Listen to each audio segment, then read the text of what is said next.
نام ایسا رکھتے ہیں ایک یونیک نام. اس زمانے میں محمد کسی کے پاس نہیں تھا وہ نام, ایک یونیک نام,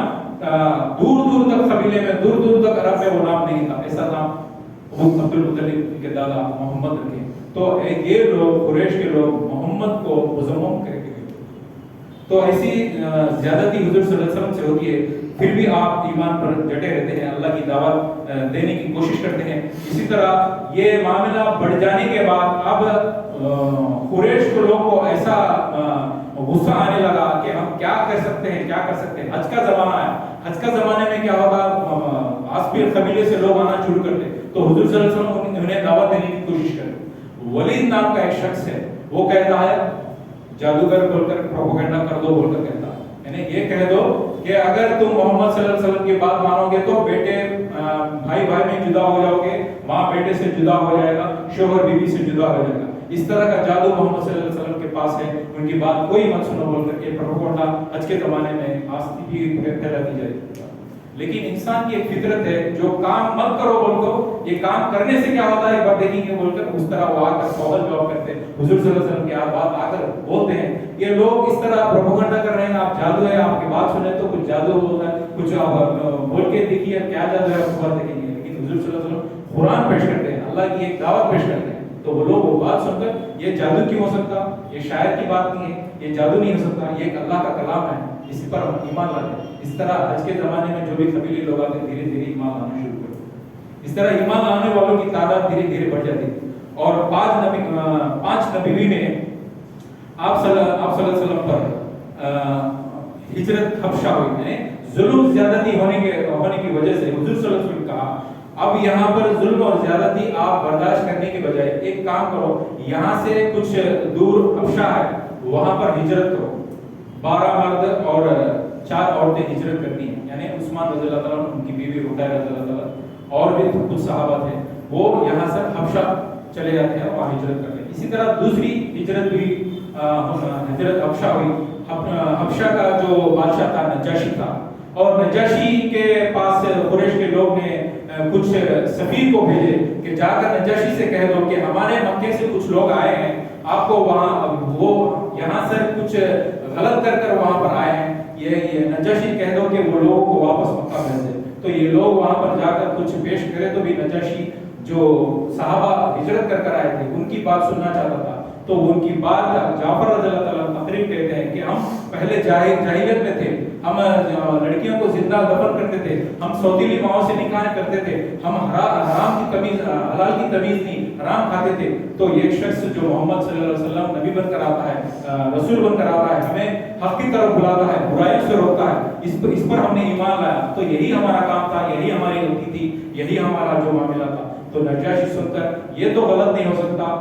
تو یہ لوگوں کو میں مکہ واپس نہیں کروں گا بول کر نجاشی جو حبشہ کا بادشاہ تھا وہ کہتا ہے. اور اسی طرح ابو طالب کو وہاں پر جو ابو طالب جو سردار تھے لیکن ایمان نہیں لائے تھے, اب قریش کے لوگ یہ جو حضور صلی اللہ علیہ وسلم کے چاچا نا کمپلینٹ لے کر آئے, دیکھو تمہارا بھتیجا معاملہ جو کر رہا ہے, ہمارے معبودوں کو برا بھلا کہتا ہے, اسے آپ روکتے یا ہم روکنا, یا تو آپ بول کر روکو یا ہمارے حوالے کر دو, چاہے تو ہم قتل بھی کر سکتے. اس طرح کا وہ پلاننگ کر رہے تھے. تو حضور صلی اللہ علیہ وسلم کے چاچا ابو طالب آتے ہیں اور حضور صلی اللہ علیہ وسلم کہتے ہیں بھتیجے دیکھو یہ لوگ طرح طرح کی باتیں کر رہے ہیں, ان کے جھمیلے میں پڑنا کیوں, ان کی کچھ بات سن لو. اس طرح ابو طالب کہتے ہیں. تو حضور صلی اللہ علیہ وسلم فرماتے ہیں یہ لوگ ایک ہاتھ میں چاند ایک ہاتھ میں سورج لائے, تو میں اس کے باوجود بھی میں اللہ کا کام جو دعوت کا کام ہے وہ نہیں کھڑ سکتا, آگے بڑھ کر میں اللہ کی بڑائی بیان کروں گا, صرف ایک ہی عبادت اللہ کی عبادت ہونا, یہی ہمارا مشن ہے بول کر حضور صلی اللہ علیہ وسلم فرماتے ہیں. اور اسی طرح اب دھیرے دھیرے معاملہ بڑھتا ہوا 6 نبی میں آیا, یعنی نبی صلی اللہ علیہ وسلم رسول بنانے کے 6 سال میں حمزہ رضی اللہ تعالیٰ کو معاملہ اس طرح پیش آیا. ابو جہل نامی ایک شخص حضور صلی اللہ علیہ وسلم کو زیادتی کرتے ہوئے پتھر سے مارتا ہے. تو یہ بات چچا حمزہ رضی اللہ تعالیٰ کو پتہ چلتی ہے اور گھوڑے پر دوڑتے ہوئے آتے ہیں, اور ابھی گھوڑے سے اترے ہی نہیں ایک ہاتھ لے کر ایک مکہ اس کو دیتے ہیں ابو جہل. لیکن اس کے آس پاس جو لوگ تھے وہ آ کر بھی ڈیفنس کرنے کی کوشش کرتے ہیں, اس کے باوجود بھی ابو جہل کہتا ہے نہیں رک جاؤ, میں نے واقعی محمد صلی اللہ علیہ وسلم سے زیادتی کی ہے, میں نے واقعی غلطی کی ہے. دیکھ آج سے میں بھی حضور صلی اللہ علیہ وسلم جو بات کہتے ہیں، جس پر حضور صلی اللہ علیہ وسلم ایمان لانے کو کہتے ہیں، میں بھی ایمان لاتا ہوں بول کر حمزہ رضی اللہ عنہ نے اسی طرح کچھ دن بعد عمر رضی اللہ عنہ بھی آپ صلی اللہ علیہ وسلم پر ایمان لاتے. یعنی عمر رضی اللہ عنہ کا معاملہ کیا تھا کہ یہ بات ابھی بہت بگڑ جا رہی ہے، یا تو وہ یا تو ہم بول کر نکلتے ہیں تلوار لے کر. بیچ میں ایک صحابی ملتے ہیں، عبداللہ بن نعیم بول کر ایک صحابی ہوتے ہیں. وہ نعیم صحابی ان کو پوچھتے ہیں، اے عمر کہاں جا رہے ہو؟ میں کام تمام کرنے کے لیے جا رہا ہوں. ابھی بہت زیادہ یہ ہو گیا، اب یا تو محمد رہنا یا تو ہم رہنا بول کر اس طرح کا سوچ سے نکلتے ہیں. تو یہ صحابی حکمت سے بولتے ہیں، نعیم رضی اللہ عنہ کہتے ہیں حکمت سے، دیکھو ایک کام کرو، پہلے اپنے گھر جاؤ، گھر کا معاملہ کیا ہے ایک بار دیکھنے کی کوشش کرو. اس طرح ڈائیورٹ کرتے ہیں. تو وہ عمر رضی اللہ عنہ ڈائیورٹ ہوتے ہوئے اپنے گھر کے پاس جاتے ہیں تو ان کی بہن اور بہنوں کی مانتے ہیں. آخر یہ لوگ ان کے اس کے باوجود بھی اپنے بہن کو ماننے کی کوشش کرتے ہیں. تو بہن کے چہرے پر خون دیکھ کر عمر رضی اللہ عنہ کا دل کمزور ہوتا ہے. پوچھتے ہیں واقعی تم اتنا برداشت کر رہے ہو، اتنا ظلم سہتے ہو، وہ کون سا کلام ہے لاؤ میں دیکھنا چاہتا ہوں. تو اس طرح وہ عمر رضی اللہ عنہ کا ایمان لانے کا واقعہ بھی یہی ہے کہ اتنے زبردست، اتنے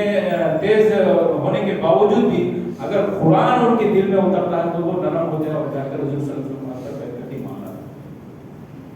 تو یہ کلام ایسا ہے، ہمیں کبھی بھی اسے نہیں چھوڑنا چاہیے. ہمیشہ ہم اپنے گھروں میں، اپنے دکانوں میں اس پر پڑھ کر، اس پر غور و فکر کر اس پر اپنے مطابق زندگی بسر کرنے کی ضرورت ہے. اسی طرح آگے چلتے ہوئے آپ اور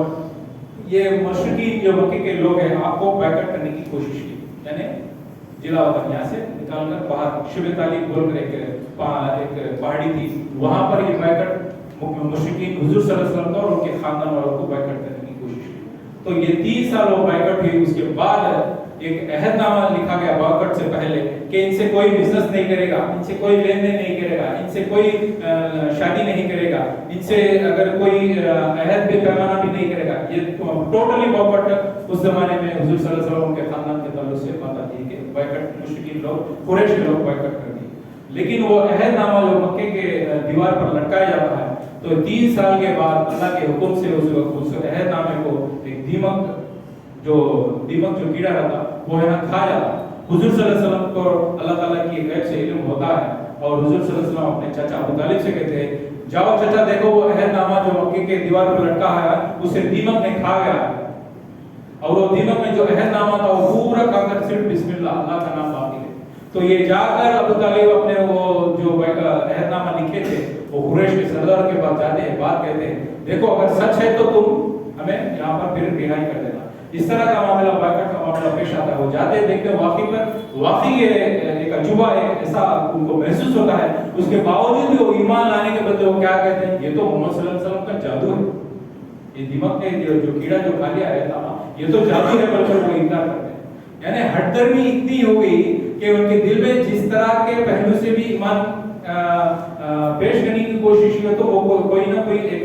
چوری راستہ نکال کر باہر نکلنے کی کوشش کرے. تو اسی طرح بات آگے چلتے ہوئے